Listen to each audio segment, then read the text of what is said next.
Para los amantes de la aventura de mi generación, nombrar a Sebastián Álvaro es nombrar a la persona que dirigió uno de los programas más añorados y fascinantes de la televisión pública, Al filo de lo imposible. Aprovechando su paso por Badajoz, no pudimos resistirnos a charlar con él. Este es el resultado de la entrevista. Buenas tardes, Sebastián, Sebas. Es un verdadero placer que hayas tenido la amabilidad de permitirnos en un día un poco estresante para ti tener un tiempo para esta entrevista, para esta charla que esperamos que sea distendida contigo. Me estreso muy poco, ¿eh? Sí. Me estresan otro tipo de cosas, pero hablar y charlar amablemente de un montón de cosas, eso no me estresa. Eso dice mucho de ti. Me hace tiempo, cuando iba a hablar contigo, me acordé de una vez que saludé a Luis García Montero, al poeta, y cuando le daba la mano pensaba que le estaba dando la mano a la poesía, porque siempre pienso que la cultura y la vida es como un río enorme, ¿no? Y mientras le daba la mano a él, le estaba dando la mano a José Hierro, le estaba dando la mano a Ángel González, le estaba dando la mano a Alberti, a Lorca, a Cernuda, le estaba dando la mano a Alessandra, a Juan Ramón, a Góngora, a Manrique, hasta Homero, ¿no? Y ahora cuando te he saludado a ti, tenía también esta sensación de estarle dando la mano a la saga de aventureros que ha existido a lo largo de la historia, ¿no? Desde su amigo Juan José Sebastián o Juanito Yarzábal, a Edurne, a Eduardo Martínez Pisón, a Reynold Messner, a Walter Bonatti, a Shackleton, a Amundsen, A Juan Sebastián Elcano. A Juan Sebastián Elcano, a Alejandro Magno. Eso es, a Ladrillero, a Orellana. A Orellana. Ahora vamos a hablar gran Alejandro. Al final yo creo que todos venimos desde Homero. Has visto cómo la poesía y la aventura se confluyen. Sí, y de hecho yo tengo una teoría, a lo mejor un poco descabellada, ¿no? Que es todos los grandes libros de la humanidad, de los que venimos todos, son libros de viajes, son literatura de viajes. Lo es la Ilíada, mucho más la Odisea, lo es el Quijote. Podríamos decir que incluso la Biblia es un libro de viajes, ¿no? Y de alguna forma, eso que decías, que es que realmente la vida es el camino. Aunque hemos tardado en llegar a eso, pero ya los poetas Cavafis o Machado, ¿no? Lo importante de la vida es recorrerla. Y como decía el Quijote, ¿no? Amigo Sancho, ¿es que acaso es perdida la vida que se dedica a la aventura? La vida es la aventura misma. Viene muy bien pillado. También hay una cosa que me llama mucho la atención de ti, es que se nota que eres una persona que, además de tener ese espíritu aventurero, has cultivado la lectura, has cultivado los clásicos, hay muchas referencias tuyas, ya no solo al Capitán Trueno, que me consta que era tu ídolo de pequeño, ¿no? Sino hay muchas referencias a Shakespeare, a Machado, del que acabas de hablar, a Hemingway, y eso se trasluce en los libros que escribes, que tienen una calidad literaria mucho más avanzada de cualquier otro aventurero que sea simplemente aventurero, ¿no? Tú tienes una aventura tanto en tu forma como en tu fondo, ¿no? Sí, bueno, primero creo que debe de ser así. Y yo creo que solamente hay dos formas de conocimiento, que es viajar y leer. Y si lo haces al tiempo, pues entonces a mí me parece que eso es perfecto. Así que yo soy hijo del esfuerzo de mis padres por enseñarme a leer, que solo mi madre lo tuvo presente siempre, pero luego de las muchas expediciones en las que he pasado en lecturas. Claro, las expediciones de antes primero eran más largas y no había previsiones del tiempo, así que era muy frecuente yo he llegado a estar 20 días metidos dentro de una tienda en el que ya se acababan todos los libros que tenías por leer, lo que hacías es con algunos de los otros compañeros... Intercambiar. Sí.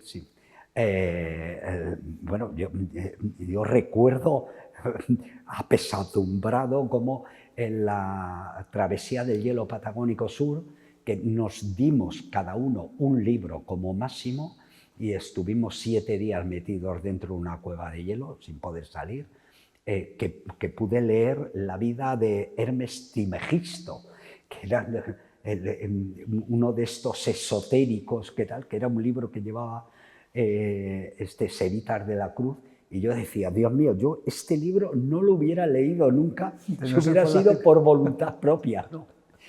La decisión de coger un libro tenía que ser también complicada, de elegir de entre todos tus libros uno para llevártelo para ti o para quien sea. Sí, bueno, pero primero mi mujer es muy buena lectora y lee más que yo, porque yo he tenido que leer mucho de lo mío, ¿no?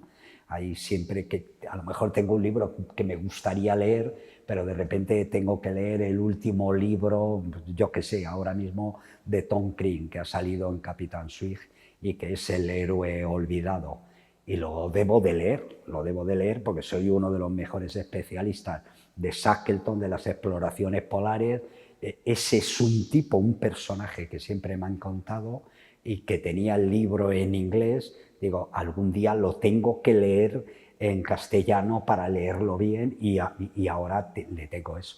Así que he dejado un par de libros que tengo muchas ganas de leer por leer esto. Pero cuando me iba de expedición, yo me dejaba aconsejar por mi mujer. Por tu mujer y te llevabas el... Mira, llevamos unas cuantas entrevistas y nos gusta muchas veces hacer relación entre ellas. Las relaciones a veces surgen de forma imprevista, en forma de casualidades. Una de las compañeras a las que entrevistaba, una de las personas a las que entrevistaba, una compañera tuya, no la conocerás, pero porque claro, en Televisión Española había mucha gente, pero era Elisa Blázquez, nos comentaba que cuando ella entró en Radio Televisión Española entró por una oposición. Tú también entraste por una oposición en Radio Televisión Española, pero me sorprende que entraste con 17 años. ¿Eso era posible entonces? O sea, no. ¿cómo es? Vamos a ver, yo con 17 años fui la primera promoción de la Escuela Oficial de Radio y Televisión. Y entonces entramos de prácticas en Televisión Española, que las prácticas, bueno, antes y igual que las de ahora, lo que haces es cubrir el puesto de un trabajador fijo que se va de vacaciones directamente, ¿no? Pero bueno, era una especie de tal. Pero cuando fueron a hacer fijos a toda esa promoción, que yo creo que éramos 20 y tantos, nos quedamos fuera 3 porque no teníamos 18 años. Y a mí me faltaba un mes. Por un mes me pusieron en la calle. Y yo pensé, joder, qué injusto, ¿no? Pero era en esos tiempos en los que Televisión Española estaba creciendo desmesuradamente. Estamos hablando del año 68-69 aproximadamente. Y 6 meses más tarde hubo oposiciones, me presenté y saqué la plaza.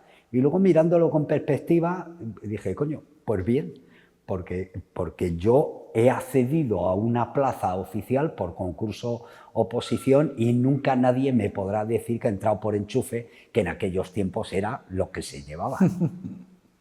Pero no obstante, tú, una vez entrado ahí, estudiaste periodismo y te licenciaste en periodismo, además en una época especialmente interesante desde el punto de vista porque era la época de la transición. Sumamente. Y para gente implicada, como me cuesta que tú estabas, era esa lucha por las libertades. Muchas veces a la gente ya de nuestra época nos cuesta, quizás a mí no, pero a los que tengan ahora 20 años, les cuesta imaginar cómo era aquella época, cómo era aquella universidad. Donde estabais tanta gente en ese tránsito entre una dictadura y la democracia? Primero, éramos pocos.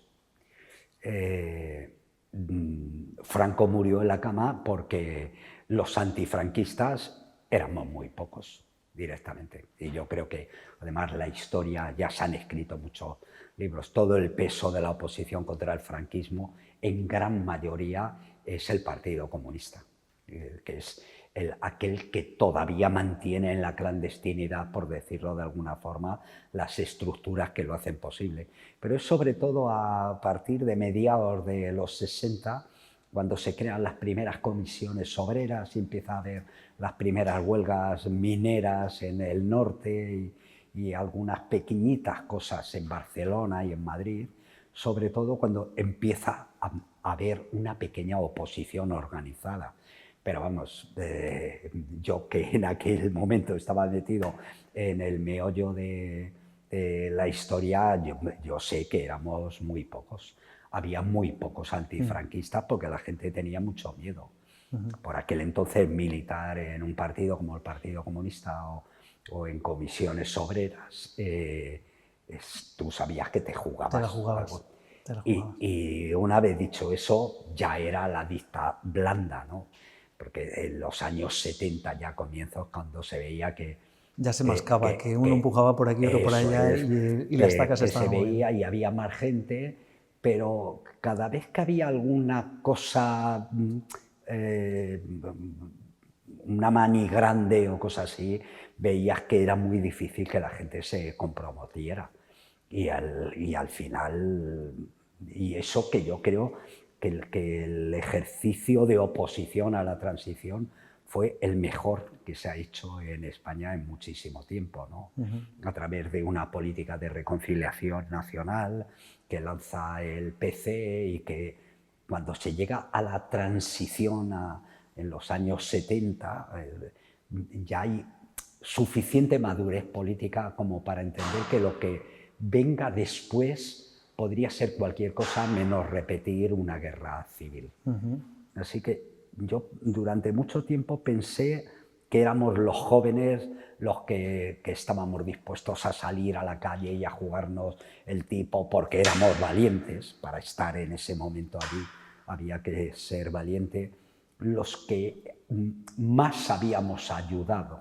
Y en realidad quienes más habían ayudado habían sido nuestros padres y la gente que conoció en carne propia la guerra. La represión civil. Y la posguerra y todo lo que supuso esos años de persecución, de hambre y realmente de ostracismo para quien no pensara lo que pensaba el régimen. Pero esa fue la mejor vacuna, porque lo mejor de la transición es que se hizo en positivo, ¿no? Y salió todo excelentemente bien. Es decir, vamos a construir un futuro. Y entonces yo creo que gente como... siempre me ha gustado mucho el libro de Cercas de... ¿cómo se llama? Instantes de... Anatomía de un instante. Anatomía de un instante, ¿no? Cuando te habla que Carrillo, que Gutiérrez Mellado y Adolfo Suárez, que son tres tipos muy diferentes que vienen de conocer la guerra civil, la posguerra, es decir, con toda la crueldad también y toda la mierda que había detrás de esa historia de traiciones, de imposturas, de tal, la gente que tiene claro que eso no se vuelve a repetir. Y entonces se construye un proyecto de futuro. Vamos a conciliarnos. ¿Qué queremos? Queremos la democracia, queremos la mejor. Y ese impulso de la transición a mí me parece que ha durado 40 años. A la gente se le olvida lo obvio, ¿no? Sí. Somos la primera generación que no ha vivido en siglos, en carne propia, una guerra en España, ¿no? Eso... Se dice pronto eso, pero claro. Pero yo sí que creo que vuestra generación todavía valora más ese tránsito y esa transición que fuera pacífica y de la forma que fue, porque lo vivisteis. Hay mucha gente ahora que menos valora eso, ¿no? Y dice, bueno, aquello fue... Y yo digo, oye, no se puede pensar así. Están equivocados, en mi opinión, sí. Porque yo lo he vivido desde dentro. Y como lo he vivido desde dentro, a la gente que dice, es que fue una cesión y no supisteis apretar suficiente y tal. Espera, tío. Yo estaba en Televisión Española el 23F de 1981, con mi mujer embarazada y sabiendo que los dos militábamos en un partido de izquierda. ¿Me explico? Si tú crees que yo no aposté suficiente, me lo tienes que decir mirándome a la cara, porque tú que has apostado. ¿Me explico? Y luego, además, coño, hemos vivido 40 años de una forma magnífica.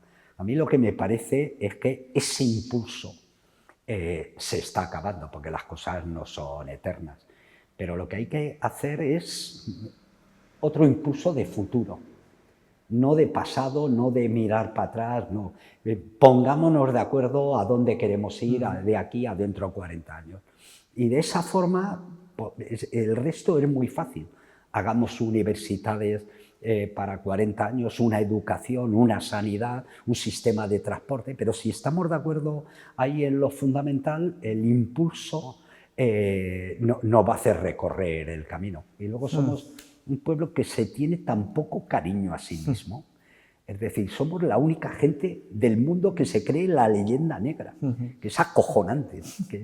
que yo entiendo, ¿no? Porque no hay hombres perfectos, no hay mujeres perfectas, ni hay historias perfectas. Pero a mí, que me gusta mucho la aventura y la exploración, no ha habido una historia de aventura y exploración más grande que la que ha dado nuestro país. Bueno, alguien podría decirme, como tú, bueno, lo de Alejandro no estuvo mal. Bueno, vale, nos ponemos de acuerdo en eso, ¿no? Lo de Alejandro estuvo muy bien, que llegó a las puertas del mar oriental desconocido, que él también globalizó el mundo a su manera. Pero, coño, la vuelta al mundo de Elcano, que remata el conocimiento del mundo y nace empíricamente el mundo moderno, la verdad es que estuvo estupendamente. Pues sí, toda una lección, de todos modos, hablar contigo, Sebastián. La televisión en la que tú trabajabas en aquel momento era una televisión irrepetible por la calidad de la gente que estaba, porque los nombres con los que trabajaste, ya no digo Pilar Miró, Valerio Lázaro o Chicho Ibáñez Serrador o Íñigo, ¿no? Aquella televisión, donde estaba Félix Rodríguez de la Fuente. Para mi generación, que yo nací en los 70, Félix Rodríguez de la Fuente fue una persona extraordinaria y siempre es muy difícil encontrar a alguien de mi generación que no sienta una admiración absoluta.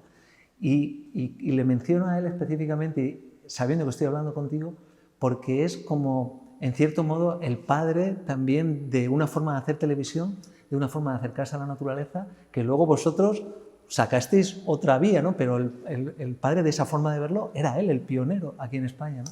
¿Tú lo llegaste a conocer? ¿Qué opinión tenías de él?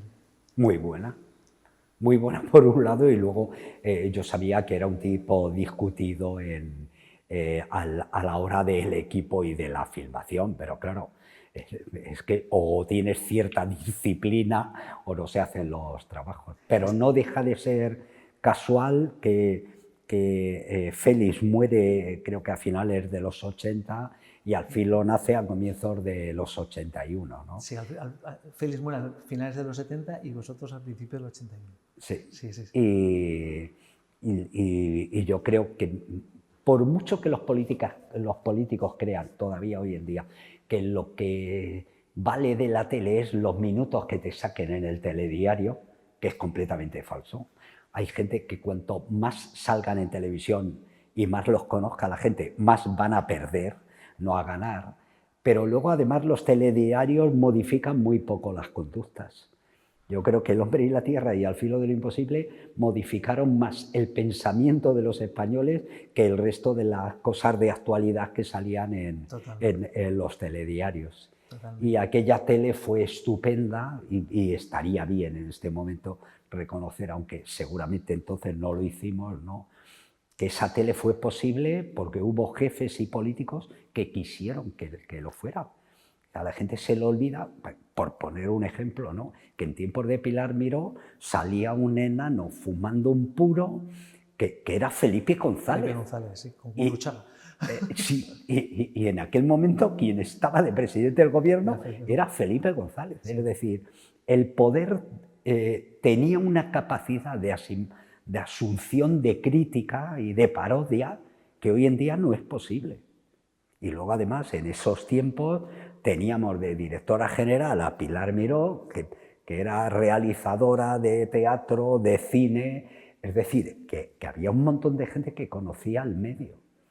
Y eso hizo posible que hiciéramos 2 obras de teatro a la semana. Hiciéramos un Calderón y un Lope. ¿Alguien se imagina una televisión pública poniendo 2 obras de teatro hoy en día? No. 15 series documentales, una Al filo y otra El hombre y la tierra. Pero luego teníamos a Miguel de la Cuadra Salcedo, a Jesús González Green, a Carmen Sarmiento. Es decir, teníamos a un tipo haciendo entrevistas en Santiago de Chile mientras se estaba dando el golpe de los militares, ¿no? Es decir, teníamos una tele grande para toda la gente.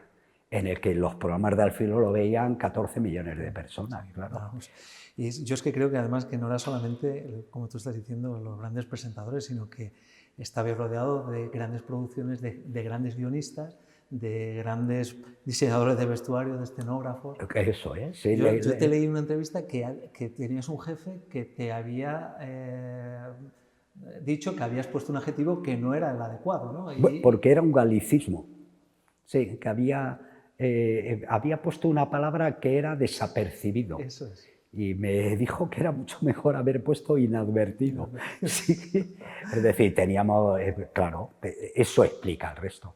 Teníamos productores ejecutivos que sabían de televisión, no sabían, por supuesto, la cuarta parte de lo que yo sabía de montaña o de aventura, pero cuidado, colega, cada vez que iba a ver a mi jefe tenía que examinarme. Me decía, el plano ese que montaste quizás tal, oye, alargaste un minuto a aquel programa para llegar a 27, pero deberías de haberlo cortado antes. Es decir, hablábamos de cosas concretas y nos entendíamos. Y luego fue gente grande. Hicieron la mejor televisión pública. Nosotros la hicimos luego, que también está bien, ¿no? Salir y escalar montañas y contar historias que son buenas historias.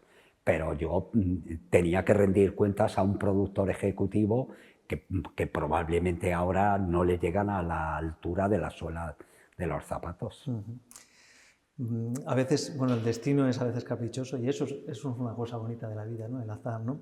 Tú ya eras montañero en aquella época, pero conociste a un escalador sobre roca, ¿no? A Manolo Martínez Musgaño, ¿no? Sí. Que luego creo que falleció enseguida.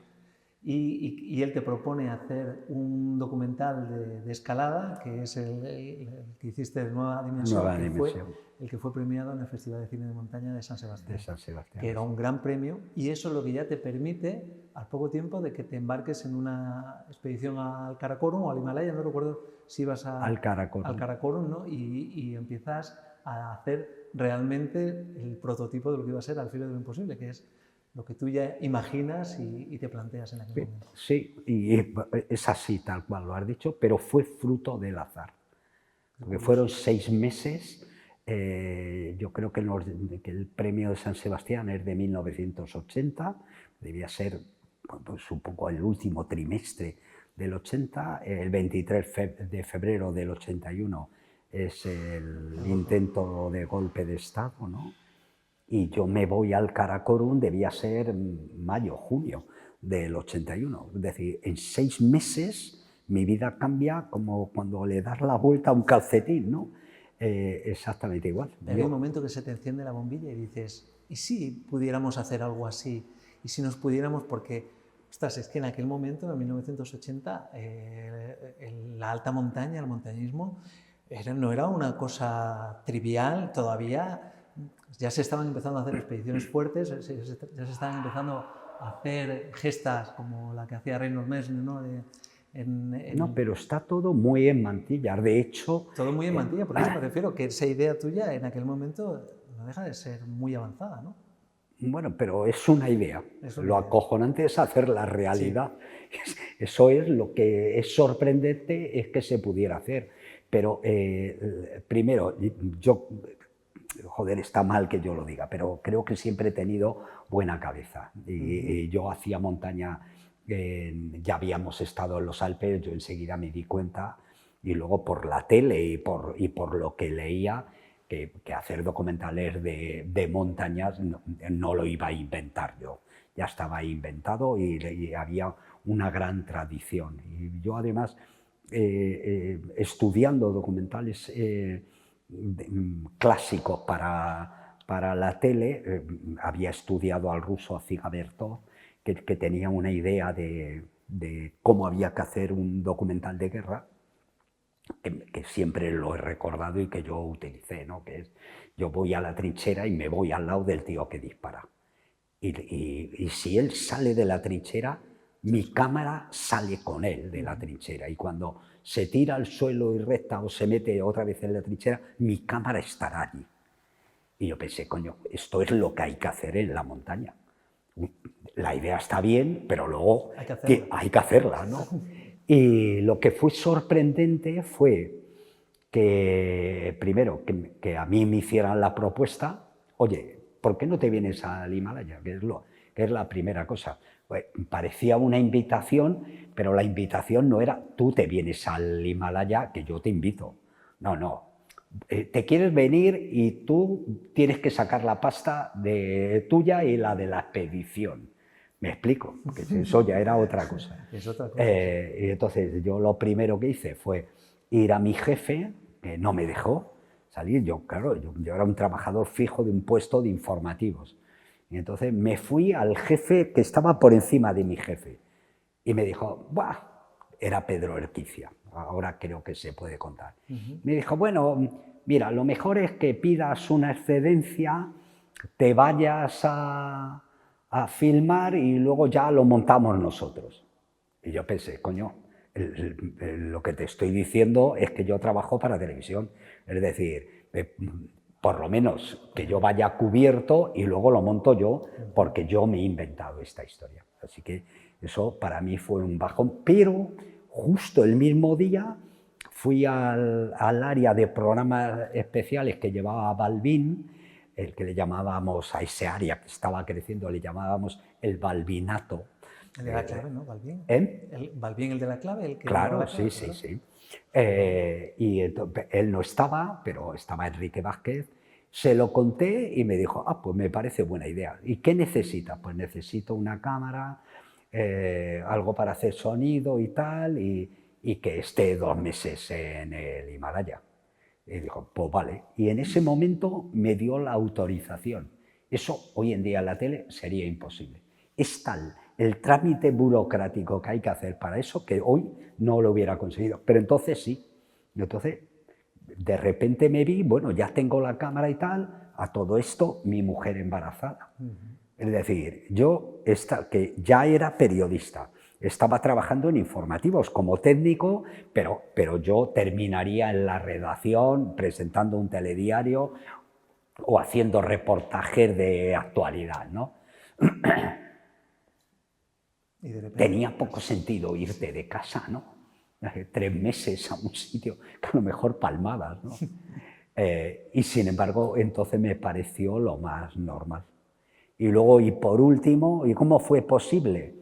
Porque no sé por qué alguien me dijo, en el Corte Inglés, el director de Relaciones Institucionales, me parece que se llamaba el epígrafe, Ángel Barutel, ve y cuéntaselo. Así que fui a ver a don Ángel de Barutel, al Corte Inglés, que tenía una mesita relativamente pequeña, un tipo delante de mí, y yo sin nada, ni un folio. Chaval, ¿tú qué quieres hacer? Pues trabajo en Televisión Española, nos vamos a hacer queremos escalar 2 montañas de más de 8.000 metros. Es que lo estoy contando ahora y me estoy descojonando. Porque en 1980, ¿quién coño iba a saber qué era un 8.000 en nuestro país, ¿no? Pues se lo conté y me dijo, ¿y cuánto necesitarás para eso? Digo, 700.000 pesetas. Y recuerdo que el hombre ese se me quedó mirando, sacó así de la mesa un cajón pequeñito así, y un talonario. Y me dijo, ¿cómo te llamas? Sebastián Álvaro. Y me puso un talón de 700.000 pesetas con el que se pagó la expedición al Karakorum. Madre mía, tuviste que salir levitando de aquella reunión. Sí. Hombre, si hubiera sabido seguramente lo que suponía y lo que me iba a deparar el destino, seguramente lo hubiera pensado. Pero entonces salí diciendo, bueno, soy el rey del mambo, nos ponemos en marcha, lo hacemos, etcétera, ¿no? Y ahí comienza la aventura Al filo de lo imposible, una aventura que te transforma a ti, pero que transforma a mucha de la gente que te ve los domingos por la tarde, que ve ese programa, esa ventana, y que de repente se familiariza con nombres como el Nanga Parbat, el Kanchenjunga, ven a gente descendiendo barrancos, descendiendo con un kayak unas aguas terribles, bajando a simas, y se abre una aventura absolutamente fascinante para ti y para mucha gente que está viendo esa televisión. Más de 250 expediciones, 1.500 personas especialistas trabajando con vosotros. Realmente fue algo absolutamente fascinante. Visto con la perspectiva de ahora, absolutamente fascinante, con muchos éxitos, con algunos fracasos, con algunos fallecidos, muy pocos, si no recuerdo mal, 2. Te tiene que dar un poco de vértigo mirar hacia atrás, ¿no? Sí, lo que pasa es que todavía no cultivo la nostalgia, ¿no? Vale. Porque siempre me ha interesado más qué es lo siguiente que voy a hacer. Pero bueno, ahora ya empiezo a tener la edad para de vez en cuando pararme, que es lo que he hecho con el último libro, ¿no? De intentar contar lo que todo ese cúmulo de emociones y de historias, de aventuras, supusieron para mí. Pero yo nunca soñé, pero vamos, ni en mis mejores sueños que iba a poder hacer todo eso. Y al principio mucho menos, ¿no? Pero en realidad yo creo que es que íbamos montados en un tren a tal velocidad que no nos daba tiempo a detenernos, ¿no? Que habíamos terminado una tanda de programas, 13, 14, 15, los que fueran, y ya estábamos planificando, me recuerdo, porque me lo recuerdo yo, porque me lo recuerda mi mujer, ¿no? Cada vez que le digo una cosa de vez como acierto, me dice, sí, como ese año, ¿te acuerdas? Digo, no. Sí, ese año que acabaste, que no habías tenido prácticamente días libres al año de rodaje. Y me dijiste, me prometiste, para el año que viene lo voy a hacer mejor y me voy a tomar más tiempo libre y tal. Dice, y después de que hiciste, de que sumaste los días de rodaje, te salieron 400 días de rodaje en un año de 365. Y me lo recuerda siempre, claro. Yo había años que estaba mes y medio en España, ¿no? Entre rodajes, sí. Es decir... Bueno, de todos modos todavía sí que es así, porque me has dicho hace un momento, lo difícil es si se quiere concentrar una cita contigo, que te pillen en España, sí, o que no te pillen en un lugar concreto porque sigues en una... Sí, lo que pasa es que ahora pierdo más el tiempo en estas cosas, bueno. Que no es perderlo, que en expediciones, pero es que antes hacíamos 10, 11 expediciones al año. Ahora como mucho hago 3, 4, 5, y es bastante, sí, en efecto. Vamos a hablar ahora de Los Aventureros, que fue la materia prima de la que se surtía vuestro programa, ¿no? Porque parece que existe como un gen, ¿no? Alguna vez te he escuchado hablar de él, que predispone a las personas a meterse en según qué líos o a mirar más allá del horizonte, ¿no? En Extremadura, donde estamos, antes de los grandes exploradores del siglo XIX, del siglo XX, surgieron otros que a lo mejor ese gen estaba azuzado por el hambre, ¿no? Pero yo quiero hacer una referencia en esta charla contigo a ellos, a Orellana, a Núñez de Balboa. Ayer estuvimos hablando del paso del Atlántico hacia el Pacífico, ¿no?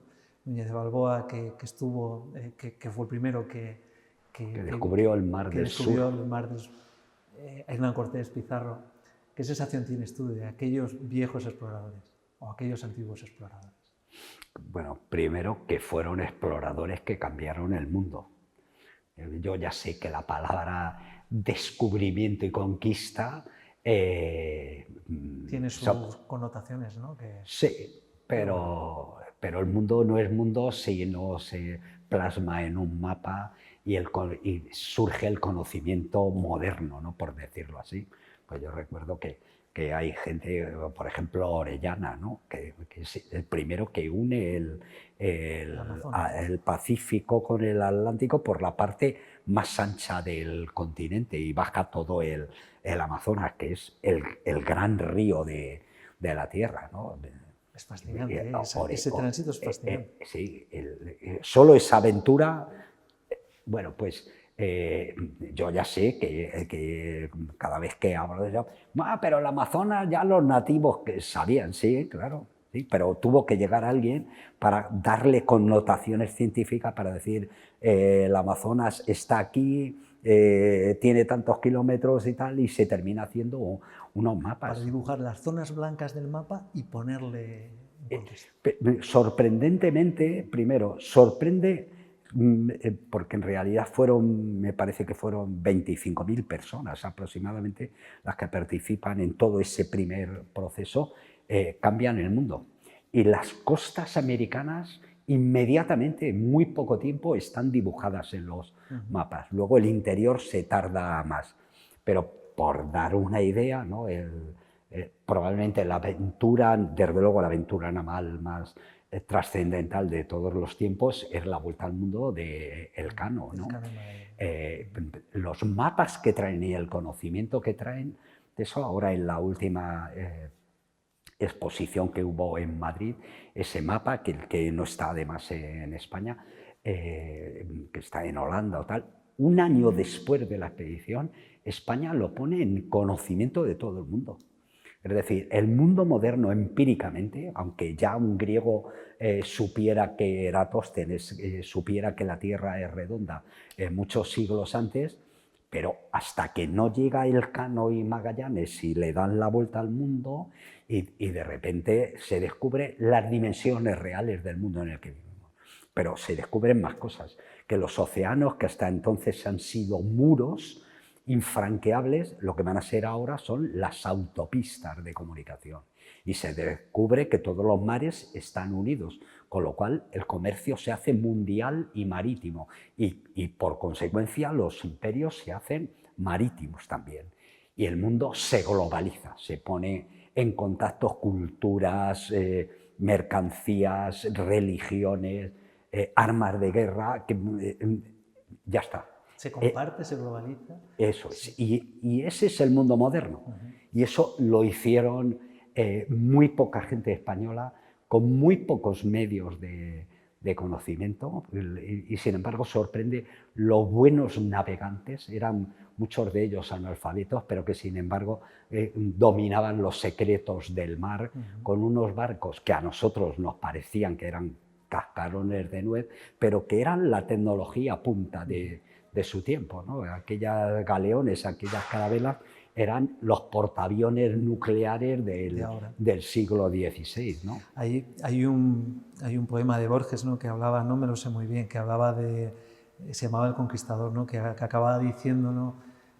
Muerto y he vivido muchas veces, bueno, no importa, he manejado la espada, pero al final lo que fui valiente, ¿no? Y decía, y es verdad, ¿no? O sea, toda esta gente... Sí, hombre, hay, por supuesto que a la gente le mueve la codicia, ¿no? Sí. Y la historia de... Pero si es que lo vemos hoy, ¿qué es lo que domina ahora mismo el mundo global, ¿no? Pues el oro y los bitcoins. Bueno, pero ahora ya, 600 años después, sí. Sí, siguen moviendo exactamente eso, con la diferencia de que, con muchísima diferencia, era gente mucho más valiente entonces. Y de hecho, hace poco leyendo una noticia para ir a Marte, en el que se decía que la gente que se apunte a un viaje a Marte ya sabe que es billete de ida solo, no de vuelta. Y yo pensé, lo primero que pensé, pues igual que ir a América en el siglo XVI. Pues el 99% de la gente que iba a América no volvía. Es decir, esa gente cambió el mundo. Y yo creo que además cambió el mundo para bien, ¿no? En muchos sentidos. Sin lugar a dudas, por aquel entonces el ejército español, los soldados españoles eran los más valientes y la gente que dominó el mundo, ¿no? Pero no se explica nada de lo que pasó en América y bueno, en América y en Filipinas, sin que hubiera arquitectos, maestros, profesores, médicos que fueron allí y cambiaron el mundo. Que se desconozca que la vacuna de la viruela la inventa un inglés, pero que la gente que hace la primera campaña de vacunación a nivel mundial fue Carlos IV y Balmis. Y se fue a América y a Asia vacunando a la gente, y no solamente llevando la vacuna, sino enseñando a vacunar a la gente, ¿no? Yo creo que esa historia vista en perspectiva es extraordinaria, vamos, es fascinante. Hablando contigo, me viene a la mente los exploradores que son referentes de finales del siglo XIX, de principios del siglo XX, en cuanto que eran gente que tenía un amplio conocimiento, no solo de a dónde iban, no solo de lo que pretendían hacer, sino un amplio conocimiento en general de las artes y de las ciencias. Gente que eran aventureros, pero eran personas cultivadas, que venían, en muchos casos eran estudiantes de Oxford o eran personas que estaban muy cerca del conocimiento. Yo creo que ese tipo de exploradores, aventureros, esa gente se ha perdido, ¿no? Muchos de ellos se han perdido porque los ha copado buena parte de estas historias el reto deportivo, ¿no? Y se ha olvidado un poco la parte humanista, ¿no?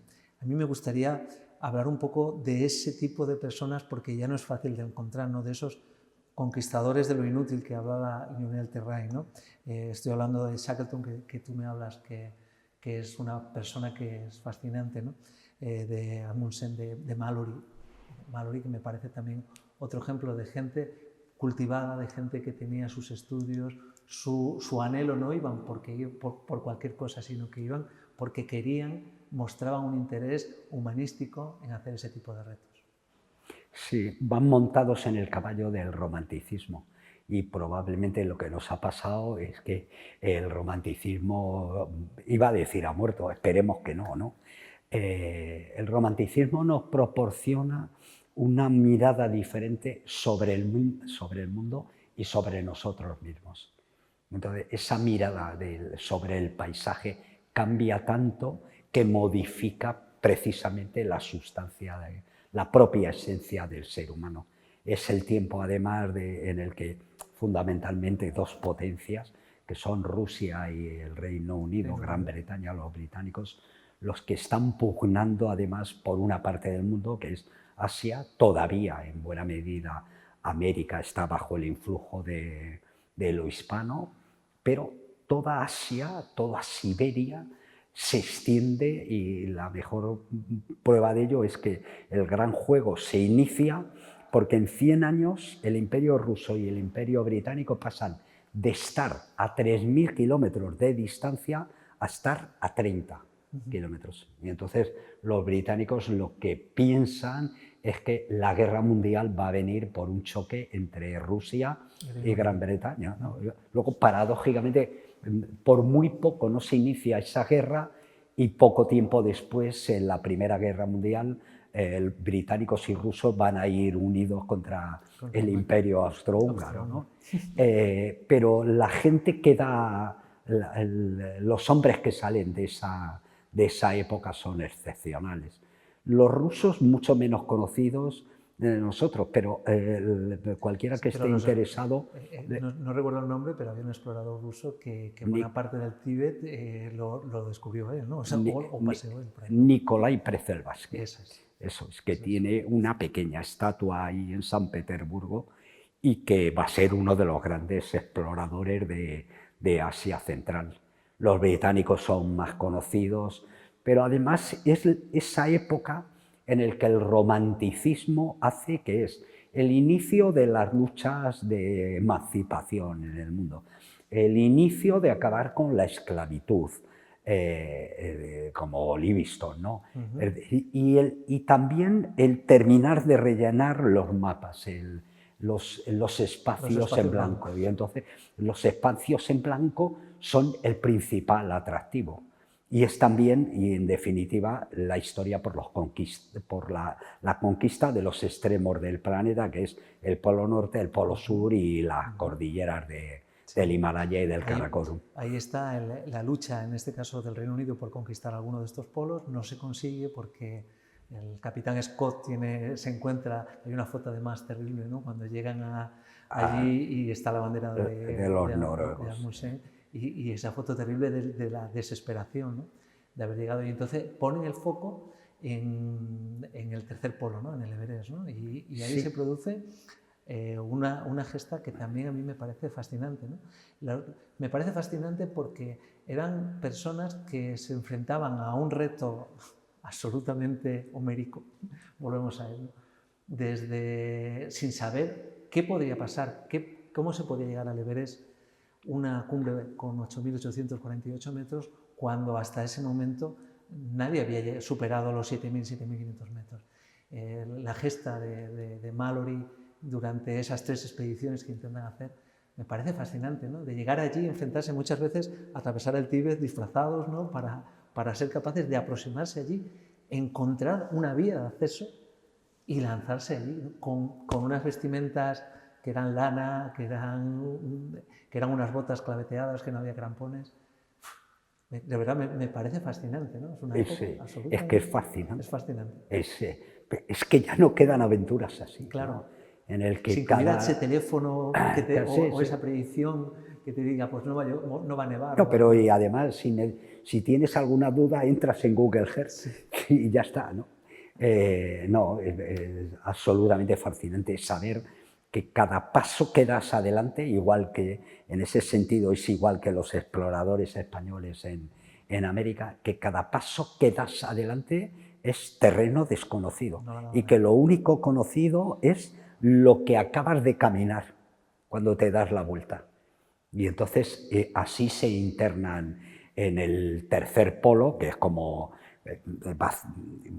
bautizan al Everest el tercer polo por el fracaso en el polo norte y en el polo sur, que no deja de ser una paradoja, porque luego, poco después, se descubrirá que Robert Peary no llegó al polo norte. Y el que al final va a llegar al polo norte con perros y tal, va a ser un británico en 1964. Así que si lo hubieran sabido entonces, a lo mejor no hubieran ido al Everest. Pero internarse en el Everest era eso. Y aunque es el tercer polo vertical, claro, el polo de la altitud, no sabían las consecuencias devastadoras de la altitud en el organismo. La zona de la muerte, ¿no? Eso es, a pesar de que ya poco a poco se van dando pasos y sobre todo el Duque de los Abruzos en 1909, que sube prácticamente a la altitud del Chogolisa. El Chogolisa tiene 7.650 metros y creo que se quedan a 7.500. Pero 7.500 metros ya es una altitud. Pero el duque, hijo del rey de España, que nace en 1873 en el Palacio Real de Madrid, es un tío con la cabeza muy bien ordenada y lo que viene diciendo es, bueno, cuesta mucho y tal, pero gente bien aclimatada y con buenos materiales será capaz de subir mucho más arriba. Por supuesto, ese pequeño mundo se conocía a todo el mundo y se trasvasaba en información. De hecho, el duque, cuando viene del Karakorum, lo primero que hace es dar una conferencia en Londres. Así que los británicos sabían perfectamente, tenían ese conocimiento. Lo que probablemente no sabían es que a partir de 7.500 metros se entra en otra liga, se juega otro campeonato, casi es otro deporte, porque las consecuencias de la altitud son devastadoras y no es que sea difícil o tal, sino que solo la estancia en altura por encima de 7.500 metros sin botellas de oxígeno te estás muriendo, ¿no? Y lo van a ir descubriendo en 3 expediciones en el que el alma mater es Mallory, que es un espíritu libre, un socialista fabiano, un tipo al mismo tiempo que se pone en cuestión el imperio victoriano y el conservadurismo de una sociedad puritana, ¿no? Y que esta gente está dispuesta a probarlo todo y al mismo tiempo intentarlo todo. Y entonces por eso casa también el Everest, ¿no? Que es el símbolo, ¿no? El símbolo de vamos a intentar lo imposible y a lo mejor lo consigan. Porque lo más bonito de esta historia es que nunca sabremos... Es que nunca sabremos. Bueno, no sabemos qué pasaría o qué no pasaría. Ahora, hace escasos meses, se ha encontrado una bota con el calcetín y un pie de Irving, que era la persona que iba con Mallory en la expedición de 1924. Existe la gran polémica de si el expedicionario que iba con ellos, Noel Owell, les vio o no superar el segundo escalón y estar camino ya de la cumbre, porque si habían superado el segundo escalón, corrígeme si me equivoco, Sebas, buena parte de la gente piensa que si superaron ese escalón, llegaron arriba. Lo difícil es saber si tenían las condiciones o los conocimientos o ese escalón estaba al nivel de las características del equipo que llevaba en aquel momento. Por resumir mi respuesta, sí, sí, sí. Sí los vio en el segundo escalón. Para Superando mí, el segundo escalón. superando. Me resulta imposible creer que un geólogo, aunque fuera 2 minutos, se equivocara al colocarles. Pero luego, además, como estuvimos 2 años seguidos en la cara norte del Everest, mi gente situada aproximadamente en el mismo punto, haciendo fotos. El segundo escalón está a la derecha, es cortado, el primero está a la izquierda y es redondo. Así que sí los vio. La segunda cuestión, que es más polémica, es, bueno, si estaban a las 12:50 de la mañana por encima del segundo escalón, que son 8.650 metros, y que aproximadamente de allí a la cumbre quedan 200 metros de desnivel, que podrían ser con botellas de oxígeno, bueno, hora y media, sin botellas de oxígeno entre 2 y 3 horas. La pregunta es, bien, se encuentran a las 12:50 allí y muy poco después se les acaba las botellas de oxígeno. ¿Tú crees que subieron? Sí. Creo que Mallory nos hubiera retirado de ese sitio. Y que fallecen al bajar. Y fallecen. Bueno, eso todo es una hipótesis. Es una hipótesis, pero no con las mismas probabilidades. Lo digo porque es cierto que no hay prueba de que subieron a la cumbre, sí. Sin lugar a dudas, pero no hay ninguna prueba de que no subieran a la cumbre. Lo digo porque que murieron a la bajada es obvio, con o sin cumbre. ¿Y por qué lo sabemos? Porque no llevan el baste con las botellas de oxígeno. Cuando se descubre el cadáver de Mallory a unos 8.200 metros de altitud aproximadamente, no lleva las botellas atrás, lo cual quiere decir que en un momento determinado, que es lo normal, cuando se les acabó el oxígeno, como el baste era metálico, pues se deshicieron de la última botella y del baste directamente. Así que estaban de bajada, que es la primera. Pero luego además sabemos que fue por una caída. ¿Por qué? Por las heridas que tenía Mallory en el cuerpo. Se les había roto, era una cuerda vegetal de cáñamo que llevaba enrollada y que además le había dejado marcas en el cuerpo. Lo cual quiere decir que fue cayendo, pero no fue una caída violenta, ¿no? Como cuando un tipo se cae 1000 metros por una pared dando tumbos, que es lo que le ocurrió a Irving, o te caes 300 metros al vacío directamente y entonces el cuerpo queda descoyuntado. La posición del cuerpo de Mallory y las heridas que sufría, todo indica que fue cayendo, resbalándose al mismo tiempo que intentaba pararse y golpeándose. Entonces tenía una pierna fracturada, que es seguramente la que paró el primer golpe, pero luego él estaba mirando a la pared en posición de pararse, seguramente llevaría el piolet, en un momento determinado el piolet le saltó o lo que fuera, pero él, cara a la pared del nevero por el que iba resbalando, intentó pararse en un momento determinado, se dio un golpe a la cabeza que sería el causante de la muerte. Mientras que Irving, la bota de Irving está 2000 metros abajo.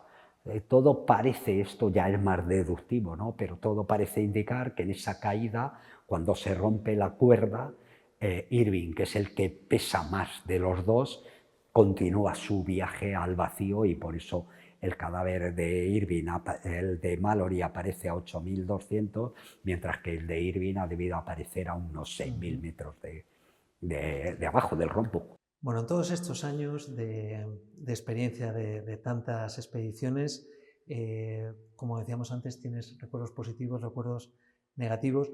En algunos casos los fallecimientos, lógicamente, son los más terribles, la pérdida de personas, pero a través de vuestro programa hemos vivido momentos dramáticos en directo, como fue, por ejemplo, el descenso del K2 con Edurne Pasaban y Juanito Oyarzábal.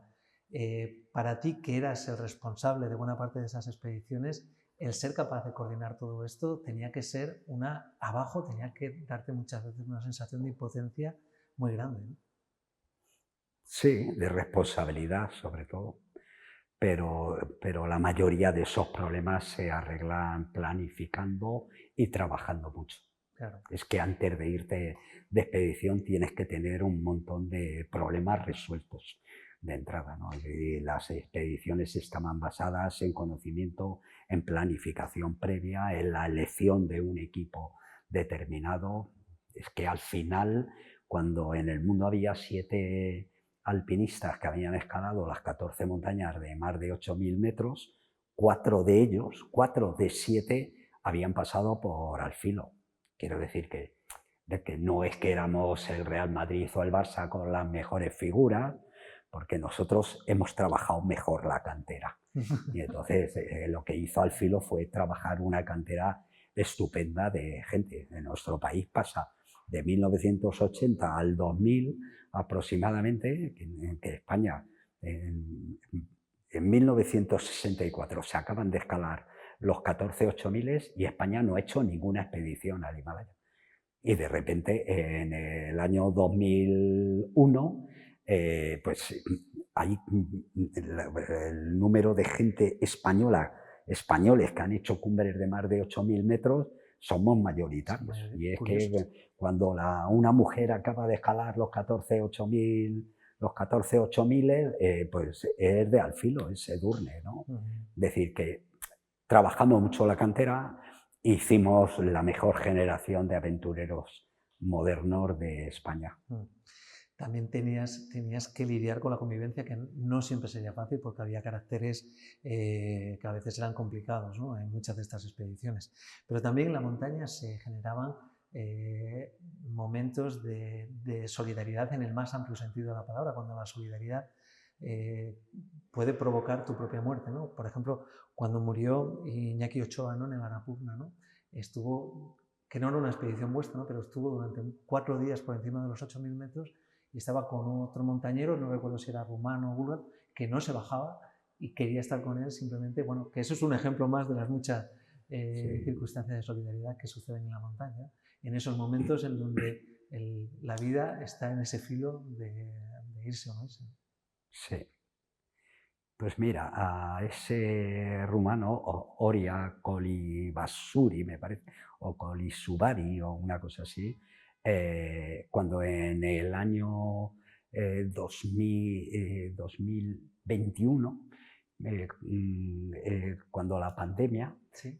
que hubo en Katmandú, que estaba cerrada, y nosotros conseguimos que un avión de Iberia fuera a evacuar a los españoles, Oria, que estaba en... Había un montón de gente que quería montar en ese avión y Oria estaba en el mismo hotel que nosotros y yo le había saludado al principio. Le dije, tú con tus amigos os venís con nosotros. Muchas gracias. Digo, no, es devolverte un poco lo que hiciste por Iñaki. Qué bien. Sí. Eso es Esas cosas. Hay una cosa ahí que me llama la atención, un paréntesis, en esos momentos tan duros hay montañeros, hay personas que han hablado de que esto es algo como extrasensorial, incluso paranormal, de encontrarse con otra persona, un tercer montañero que les ayudaba, ¿no? Yo recuerdo cuando Reinhold Messner hablaba de su descenso de Nanga con el hermano, ¿no?, que de repente se sentían que iban con otro montañero más, que también es algo que, si no recuerdo mal, también hablaba Shackleton, de la existencia de algo. Esto es muy curioso, ¿no? Tú que has estado varias veces al borde de la muerte, ¿conoces más casos así de gente que haya? Bueno, primero, eso se llama el efecto del tercer hombre. Y eso, en efecto, se debe a Shackleton, a la travesía que hacen de los glaciares de la isla San Pedro de Georgia del Sur. Él, a la vuelta, lo cuenta y de repente, aunque los 3 que van en la expedición no han hablado entre sí, cuando llegan y se ponen a contar, todos ellos ¿relatan lo mismo? Relatan que vieron una persona que cuando se daban la vuelta notaban la presencia de una persona que, sin embargo, cuando se daba la vuelta no, y como pensaban que les iban a tomar por locos, ninguno lo contó. Lo cuenta Shackleton y Elliot hace un poema que se llama El tercer hombre, que viene desde ahí. Y luego hay relatos de esto. Hermann Bull en el Nanga Parbat, cuando vivaquea muy cerca de la cumbre y tiene que pararse porque se le ha caído un crampón y está al vacío, y si se queda dormido se va a despeñar, ¿no? Y entonces por la noche se le aparece gente, que son gente que han muerto, germanos que han muerto en el Nanga, que se quedan con él para, oye, no te caigas, y para animarle y tal. En el caso de Hermann Bull, lo que ha hecho es que se ha metido 2 anfetaminas para poder llegar, ¿cómo se llamaba? Pervitina, que era unas anfetaminas que se tomaban los pilotos alemanes en la Segunda Guerra Mundial para poder pilotar los aviones más tiempo, porque están destrozados, no hay prácticamente pilotos, ¿no? Nosotros lo vivimos con Juanjo San Sebastián en 1994 en el descenso del K2, ese tan duro, que Juanjo igual tiene que pasar una noche en un lugar muy precario que te puedes caer. Y entonces en esa noche se congela, pero de repente empieza a ver a mitad de la noche una compañera que le dice: aquí estamos en una pensión que se está calentito, pero si quieres puedes pasar, pero que no te va a pasar nada. Yo creo que son alucinaciones debidas en momentos determinados a impulsos de nuestro cerebro directamente para ayudarnos a sobrevivir. Pero aún así, fíjate qué cosa tan fascinante, ¿no? Que pueda el cerebro ser capaz de imaginar algo así, de crear una realidad paralela que te permita ayudarte a sobrevivir, ¿no? Sí. No deja de ser una cosa... Pero para mí es la explicación, ¿no? Sí, y probablemente la falta de hidratación, de un nivel de extenuación como nunca has tenido, y que probablemente vaya unida también a que tienes un dolor extremo, sea de temor físico o temor espiritual, ¿no? de saber que vas a morir y que va a morir tu compañero, y que su mujer y la tuya van a pasar un nivel de sufrimiento que tú consideras que es insoportable, ¿no? No tanto por ti, sino por la gente que quieras. Sebas, has tenido la suerte de entrevistar a muchos de los montañeros más míticos de la historia. A Walter Bonatti, que además era amigo tuyo, ¿no? Eras amigo de él como de su mujer, de Rosanna Reynolds Messner, Chris Bonington, a John Hunt, ¿no? que era el mítico director de la ascensión al Everest del 53. de Hillary Tenzing, ¿no? A Maurice Herzog. Todos ellos con sus caracteres diferentes, con su arrogancia o sencillez, pero ¿qué es lo que les unía a todos ellos bajo tu punto de vista? No lo que les diferencia se les veía, pero ¿qué crees que les unía? Hombre, cuando yo los entrevisté ya era gente madura, ¿no? Que tenían la capacidad de echar la vista atrás, ¿no? Y en muchos casos ellos, quizás Herzog venía de la grandeur, de la Francia, ¿no? Y siempre me pareció que representaba, ¿no?, a esa Francia de después de la Segunda Guerra Mundial, un poco mirando por encima del hombro al resto de la gente, pero Cassin, Han, Desio incluso, ¿no?, que era uno de los personajes menos queridos, pero desde luego John Han me pareció gente humilde que estaba al final de su vida, tenía la capacidad de mirar para atrás. Yo creo que se sentían orgullosos de lo que habían hecho. Desde luego el que más me impresionó siempre fue Bonatti, ¿no?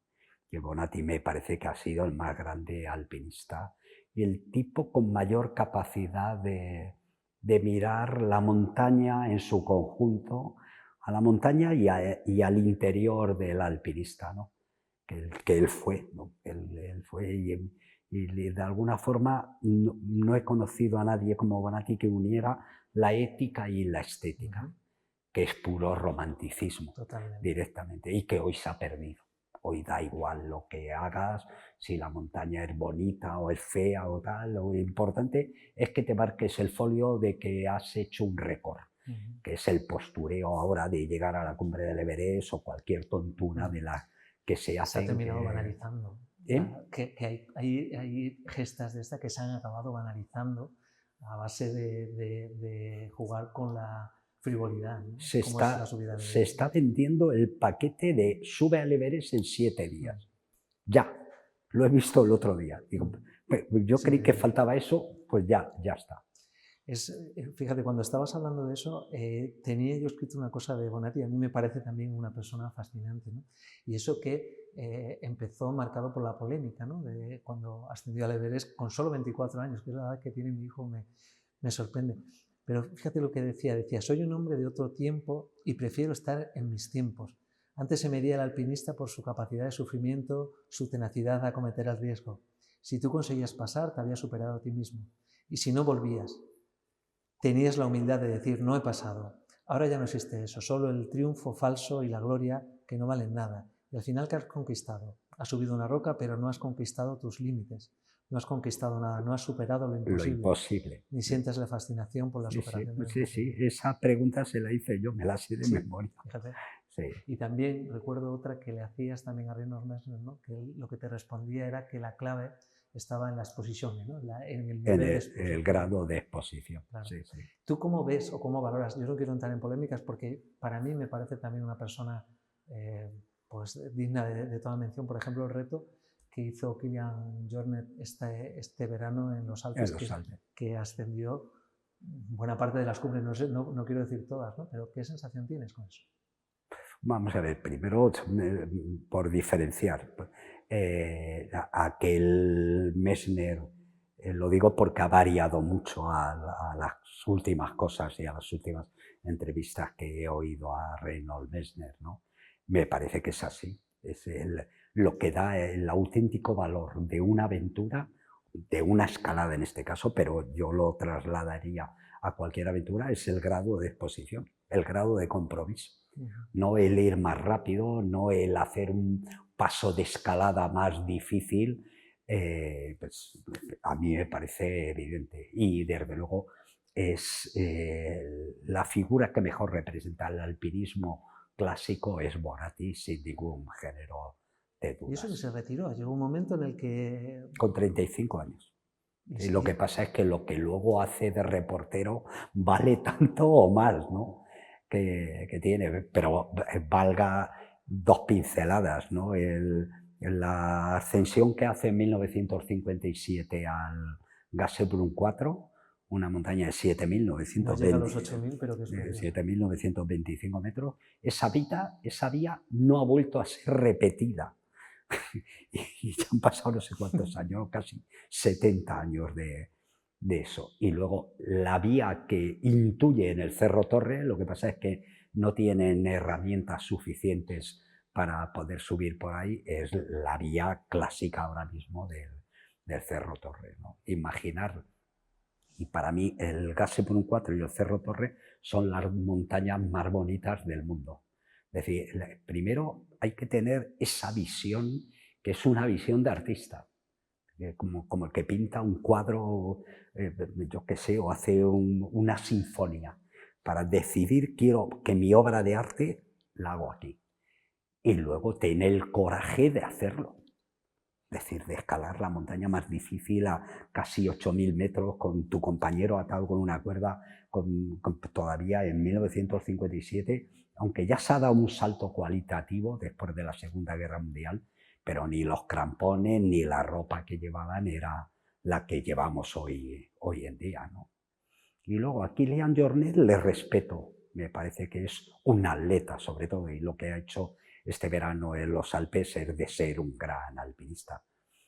Lo que ocurre es que yo creo que con las condiciones que él tiene, creo que está obligado a más. Está obligado a hacer eso mismo en una pared como la del Gasherbrum 4. Y entonces podrás competir con Walter Bonatti. Buena respuesta.